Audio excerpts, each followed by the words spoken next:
നമുക്ക് ഈ ലെക്ചറിൽ ഓപ്പറേഷൻസ് ഓൺ സ്ട്രിങ്സ് കാണാം. String concatenation. A equal to sailor, B equal to Algosail, print A plus B. അന്നേരം നമുക്ക് sailor Algosailന്ന് ഔട്ട്പുട്ടിൽ കിട്ടും. Print A into 3. അന്നേരം sailor 3 തവണ പ്രിന്റ് ചെയ്ത് കിട്ടും. sailor sailor sailor. Print B into 2. Algosail 2 തവണ പ്രിന്റ് ചെയ്ത് കിട്ടും. Print A into 3 plus B into 2.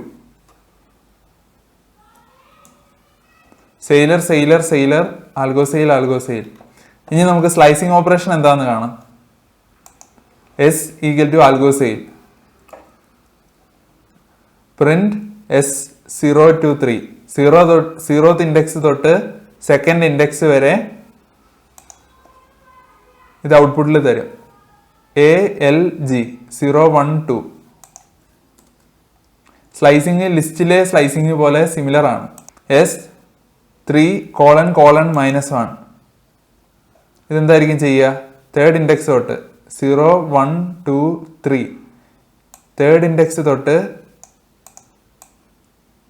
0th index വരെയുള്ള എല്ലാ എലിമെന്റ്സ് റിവേഴ്സിൽ തരും. 0GLA. S ::-1. ആൽഗോസെയിലിനെ ഫുള്ള് റിവേഴ്സ് ചെയ്ത് തരും. S :3 :-1. ഇതെന്തായിരിക്കും ചെയ്യുക? ലാസ്റ്റ് കിടക്കുന്ന സെയിലിനെ റിവേഴ്സ് ചെയ്ത് തന്നു. എന്താ സംഭവിച്ചത് ഇവിടെ? :3 തേർഡ് ഇൻഡെക്സ് വരെ 0 1 2 3 തേർഡ് ഇൻഡെക്സ് വരെ ബാക്ക് സൈഡിൽ നിന്ന് തേർഡ് ഇൻഡെക്സ് കൂട്ടരുത്, അതുവരെയുള്ള എലമെന്റ്സിനെ റിവേഴ്സ് ചെയ്യുക. അതാണ് S :3 :-1 കൊണ്ട് അർത്ഥമാക്കുന്നത്. S -1 -3 -1 -1 തൊട്ട് -2 വരെ ഇത് റിവേഴ്സ് ചെയ്ത് തരും. -1 തൊട്ട് -2 വരെ എന്ന് പറഞ്ഞാൽ IL റിവേഴ്സ് ചെയ്ത് തരുന്നു. LI. Coming to comparison in strings. ഓരോ ക്യാരക്ടറിനെയും നമുക്ക് ഒരു ഇൻറ്റീജർ കൊണ്ട് റെപ്രസെന്റ് ചെയ്യാൻ പറ്റും.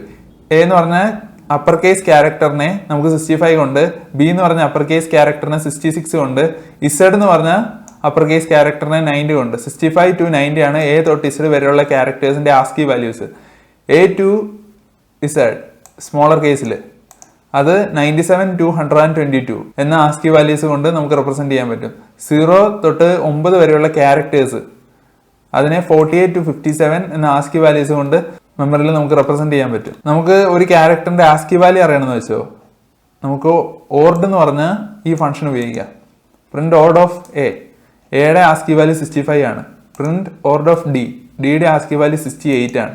പ്രിന്റ് ഓർഡ് ഓഫ് Z 122 ആണ് സ്മോളർ കേസ് ഇസഡിന്റെ ആസ്കി വാല്യൂ. ഓർഡർ ഓഫ് 0 എന്ന് പറഞ്ഞ ക്യാരക്ടറിന്റെ ആസ്കി വാല്യൂ 48 ആണ്. 9 എന്ന് പറഞ്ഞ ക്യാരക്ടറിന്റെ ആസ്കി വാല്യൂ 57 ആണ്. ഇനി നമുക്ക് ആസ്കി വാല്യൂ അറിയാം. കറസ്പോണ്ടിങ് ആയിട്ടുള്ള ആൽഫബറ്റ് ഏതാണെന്ന് അറിയണം. അതിന് CHR എന്ന് പറഞ്ഞ ഈ കമാൻഡ് യൂസ് ചെയ്യാം. എയുടെ ആസ്കി വാല്യൂ ആണ് 65. 97 ഏതിന്റെ ആസ്കി വാല്യൂ ആണ്? സ്മോളർ കേസ് എയുടെ ആസ്കി വാല്യൂ ആണ്. Print Amal greater than or equal to Algosail. Strings എങ്ങനെ കമ്പയർ ചെയ്യുന്നതെന്ന് വെച്ച് കഴിഞ്ഞാൽ ഈ എയുടെ ആസ്കി വാല്യൂ എടുക്കും. എയുടെ ആസ്കി വാല്യൂ എത്രയാണ്? ഇവിടെ അപ്പർ കേസ് എ ആണുള്ളത്. അപ്പർ കേസ് എയുടെ ആസ്കി വാല്യൂ എന്ന് പറഞ്ഞാൽ 65 ആണ്. ഇവിടെയും 65 ആണുള്ളത്. അതുകൊണ്ട് അടുത്ത ക്യാരക്ടറിൽ പോകും. അടുത്ത ക്യാരക്ടറിൽ പോകുമ്പോൾ എമ്മും എല്ലും ആണ് ഉള്ളത്. എമ്മിന്റെ ആസ്കി വാല്യൂ സ്മോളർ കേസ് എമ്മിന്റെ ആസ്കി വാല്യൂ സ്മോളർ കേസ് എല്ലിന്റെ ആസ്കി വാല്യൂലും കൂടുതലാണ്. അതുകൊണ്ട് നമുക്ക് ട്രൂന്ന് റിട്ടേൺ ചെയ്യും. ഇവിടെ അമൽ ഈക്വൽ ടു അമൽ രണ്ടും സെയിം സ്ട്രിങ് ആയതുകൊണ്ട് ട്രൂന്ന് റിട്ടേൺ ചെയ്യും. അമൽ ഗ്രേറ്റർ ദാൻ അമൽ രണ്ട് സെയിം ആയതുകൊണ്ട് ഇവിടെ ഫാൾസ് എന്ന് റിട്ടേൺ ചെയ്യും. Amal greater than or equal to Amal Roy. ഇവിടെ അമൽ രണ്ടിടത്തും സെയിം ആണ്. തുടക്കത്തിലെ 4 ലെറ്റർ രണ്ടിടത്തും സെയിം ആണ്. അന്നേരം സെക്കൻഡ് സ്ട്രിങ് ആണ് മറ്റേതിലും ഗ്രേറ്റർ. അതായത് ഗ്രേറ്റർ ലെങ്ത് ഉള്ള സ്ട്രിങ് ആയിരിക്കും ഗ്രേറ്റർ ആയിട്ട് വരിക. അതുകൊണ്ട് ഇത് ഫാൾസ് ആയിരിക്കും output. Coming to operations. S equal to welcome to Algosail. Print S dot split space. Split ഉപയോഗിച്ച് നമുക്ക് ഈ സ്ട്രിങ്ങിനെ സ്പ്ലിറ്റ് ചെയ്യാം സ്പേസ് വെച്ചിട്ട്. അതാണ് ഇവിടെ സംഭവിച്ചത്. നമ്മളിവിടെ സ്പേസ് ആണ് കൊടുത്തത്. ഇവിടെ ഇപ്പോൾ കോമയാണ് നിങ്ങൾ കൊടുത്തതെന്ന് വെച്ചോ. കോമയാണ് കൊടുത്തെങ്കിൽ കോമ വെച്ച് ഇതിനെ സ്പ്ലിറ്റ് ചെയ്ത് ഒരു ലിസ്റ്റ് ആക്കിയിട്ട് തരും. ഇതൊരു ലിസ്റ്റാണ്. സ്പ്ലിറ്റ് ഉപയോഗിച്ചാൽ നമുക്കൊരു സ്ട്രിങ്ങിൽ നിന്ന് ഒരു ലിസ്റ്റിനെ ക്രിയേറ്റ് ചെയ്യാം. S dot split 1. ഇവിടെ ഒരു സ്പേസ്, ഒരൊറ്റ ഒരു സ്പേസ് ഉപയോഗിച്ച് സ്പ്ലിറ്റ് ചെയ്യാൻ നമ്മൾ പറയാണ്. അതാണ് ഈ 1 കൊണ്ട് അർത്ഥമാക്കുന്നത്. ഒരൊറ്റ ഒരു സ്പേസ് ഉപയോഗിച്ച് സ്പ്ലിറ്റ് ചെയ്യണം. അന്നേരം ഈ ഫസ്റ്റ് സ്പേസ് മാത്രമേ എടുക്കത്തുള്ളൂ. അന്നേരം വെൽക്കം ടു ആൽഗോസെയിൽ രണ്ടാമത്തെ എൻട്രി ആയിട്ട് ഒരു ലിസ്റ്റിൽ നമുക്ക് കിട്ടും. എസ് ഡോട്ട് റീപ്ലേസ് ഇയെ നമ്മൾ ഇവിടെ എല്ല് കൊണ്ട് റീപ്ലേസ് ചെയ്യാണ്. എന്നിട്ട് നമുക്കൊരു പുതിയ സ്ട്രിങ് കിട്ടും. S dot replace EL. ഇങ്ങനെ നമ്മൾ ചെയ്തപ്പം ഈ സ്ട്രിങ്ങിലുള്ള എല്ലാ ഇയും റീപ്ലേസ് ആയി. നമുക്ക് എല്ലാ ഇയും റീപ്ലേസ് ആകണ്ടെന്ന് വെച്ചോ. അന്നേരം നിങ്ങൾ എന്തായിരിക്കും ചെയ്യുക? ഇവിടെ ഒരു പാരാമീറ്റർ കൂടി കൊടുക്കും, ഒരു ഇൻപുട്ട് കൂടി കൊടുക്കും. 1 എന്ന ഇൻപുട്ട്. അന്നേരം ഒരു ഇയെ മാത്രം റീപ്ലേസ് ചെയ്താൽ മതി എന്ന് നമ്മൾ പറയാണ്. ഇനി ഫൈൻഡ് എസ് ഡോട്ട് ഫൈൻഡ് ഈ സ്ട്രിങ്ങിൽ ഇ എന്ന് പറഞ്ഞ എൻട്രി ഉണ്ടോ എന്ന് നമ്മൾ നോക്കുകയാണ് എസ് ഡോട്ട് ഫൈൻഡ് ഉപയോഗിച്ച്. എൻട്രി ഉണ്ടെങ്കിൽ അതിൻ്റെ ഇൻഡെക്സ് റിട്ടേൺ ചെയ്യണം. ഇവിടെ ഇയുടെ ഇൻഡെക്സ് എത്രയാണ്? 1 ആണ്. മൾട്ടിപ്പിൾ ഈസ് ഉണ്ടെങ്കിൽ ഫസ്റ്റ് ഇയുടെ ഇൻഡെക്സ് ആയിരിക്കും റിട്ടേൺ ചെയ്യുക. S dot find E4. ഇതിന്റെ അർത്ഥം 4th ഇൻഡെക്സ് തൊട്ട് സെർച്ച് ചെയ്യുക. 0 1 2 3 4 ഈ ഇൻഡെക്സ് തൊട്ട് സെർച്ച് ചെയ്യുക എന്നാണ് ഇതുകൊണ്ട് അർത്ഥമാക്കുന്നത്. എസ് ഡോട്ട് ഫൈൻഡ് E4 കൊണ്ട് 4th ഇൻഡെക്സ് തൊട്ട് എൻഡ് ഓഫ് ദ സ്ട്രിങ് വരെ സെർച്ച് ചെയ്യുക ഇക്ക് വേണ്ടി.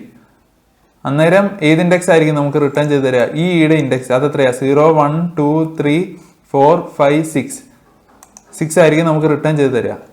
S dot find E47. 47 എന്ന് പറഞ്ഞാൽ 4 5 6 0 1 2 3 4 5 6 ഇത്രയും സ്ട്രിങ് 0ME എന്ന് പറഞ്ഞ ഈ സ്ട്രിങ്ങിൽ ഈ കണ്ടുപിടിക്കാനാണ് പറഞ്ഞത്. അന്നേരം നമുക്ക് 6 എന്ന് കിട്ടി. 6th ഇൻഡെക്സിലാണല്ലോ ഫസ്റ്റ് ഇ ഉള്ളത്. 4 2 7 എന്ന് പറഞ്ഞാൽ 4 തൊട്ട് 6 വരെയുള്ള ഒരു സബ്സ്ട്രിങ് ആണ് നമ്മൾ കൺസിഡർ ചെയ്യുന്നത്. എസ് ഡോട്ട് ഫൈൻഡ് കെ എന്ന് പറഞ്ഞാൽ ഒരു ക്യാരക്ടർ നമ്മൾ ഈ സ്ട്രിങ്ങിൽ സെർച്ച് ചെയ്യാണ്. അന്നേരം നമുക്കറിയാം കെ എന്ന് പറഞ്ഞ ഒരു ക്യാരക്ടർ അതിലില്ല. അന്നേരം നമുക്ക് ഔട്ട്പുട്ട് -1 ആയിരിക്കും കിട്ടുക. എസ് ഡോട്ട് ലോവർ ചെയ്താൽ എല്ലാ ക്യാരക്ടറിനെയും ലോവർ കേസിലോട്ടാക്കും. എസ് ഡോട്ട് അപ്പർ എല്ലാ ക്യാരക്ടറിനെയും അപ്പർ കേസിലോട്ടാക്കും. S dot starts with welcome. ഈ സ്ട്രിങ് വെൽക്കം എന്ന് പറഞ്ഞാൽ ഒരു സ്ട്രിങ് ഉപയോഗിച്ചാണ് സ്റ്റാർട്ട് ചെയ്യുന്നതെന്ന് നമ്മൾ ചെക്ക് ചെയ്യാണ് ഇവിടെ. അങ്ങനെയാണെങ്കിൽ അത് ട്രൂ എന്ന് റിട്ടേൺ ചെയ്ത് തരും. S dot starts with come. 3 എന്ന് പറഞ്ഞ ഇൻഡെക്സ് തൊട്ട് നമ്മൾ നോക്കുകയാണ്. 0 1 2 3 ഈ ഒരു സബ്സ്ട്രിങ് കം ടു ആൽഗോസെയിൽ എന്ന് പറഞ്ഞ ഈ സബ്സ്ട്രിങ്ങിൽ ആ ഒരു സബ്സ്ട്രിങ് സ്റ്റാർട്ട്സ് വിത്ത് കം ആണോ എന്നാണ് നമ്മൾ നോക്കുന്നത്. അന്നേരം നമുക്കറിയാം കം എന്ന് പറഞ്ഞ ആ സ്ട്രിങ് ഉപയോഗിച്ചാണ് ആ സബ്സ്ട്രിങ് സ്റ്റാർട്ട് ചെയ്യുന്നത്. അതുകൊണ്ട് ഇത് ട്രൂ തരും. എസ് 3 to 12 3 തൊട്ട് 3rd ഇൻഡെക്സ് തൊട്ട് 11 വരെയുള്ള സബ്സ്ട്രിങ് കം ടു എ. അതാണ് 3 തൊട്ട് 11 വരെയുള്ള സബ്സ്ട്രിങ്. ഇത് കം കൊണ്ടാണോ സ്റ്റാർട്ട് ചെയ്യുന്നതെന്ന് നമ്മൾ നോക്കുവാണ്. അതിനാണ് ഈ കമാൻഡ് ഉള്ളത്. സ്റ്റാർട്ട്സ് വിത്ത് കം, പിന്നെ സ്റ്റാർട്ട്, പിന്നെ എൻഡ്. അതെ. S dot ends with Algosail. S എന്ന് പറഞ്ഞ ഈ സ്ട്രിങ് വെൽക്കം ടു ആൽഗോസെയിൽ. അത് എൻഡ് ചെയ്യുന്നത് ആൽഗോസെയിൽ എന്ന് പറഞ്ഞ സബ്സ്ട്രിങ് ഉപയോഗിച്ചാണോ എന്ന് നമ്മൾ നോക്കുകയാണ്. അതെ. S 8 to 9 to ആൽഗോസെയിൽ. 8 തൊട്ട് 9 വരെയുള്ള സബ്സ്ട്രിങ് ഈ എസ് 8 to 19 കൊണ്ട് നമുക്ക് കിട്ടി. ആ ഒരു സബ്സ്ട്രിങ് എൻഡ് ചെയ്യുന്നത് ആൽഗോസെയിൽ കൊണ്ടാണോ എന്ന് നമ്മൾ നോക്കി. എസ് ഡോട്ട് എൻഡ്സ് വിത്ത് ആൽഗോസെയിൽ 8 19 എന്ന ഈ സ്റ്റേറ്റ്മെന്റ് ഉണ്ട്. അത് ട്രൂ എന്ന് റിട്ടേൺ ചെയ്തു. നമ്മളിപ്പം ആൽഗോസെയിലർ കൊണ്ടാണോ എൻഡ് ചെയ്യുന്നതെന്ന് നമ്മൾ നോക്കുകയാണ്. ഈ സ്ട്രിങ് കൊണ്ടാണോ ഈ എസ് 8 to 19 എന്ന് പറഞ്ഞ ഈ സബ്സ്ട്രിങ് എൻഡ് ചെയ്യുന്നതെന്ന് നമ്മൾ നോക്കുകയാണ്. അന്നേരം നമുക്ക് ഫാൾസ് എന്ന് കിട്ടി. കാരണം അതുകൊണ്ടല്ലല്ലോ എൻഡ് ചെയ്യുന്നത്. Thank you guys.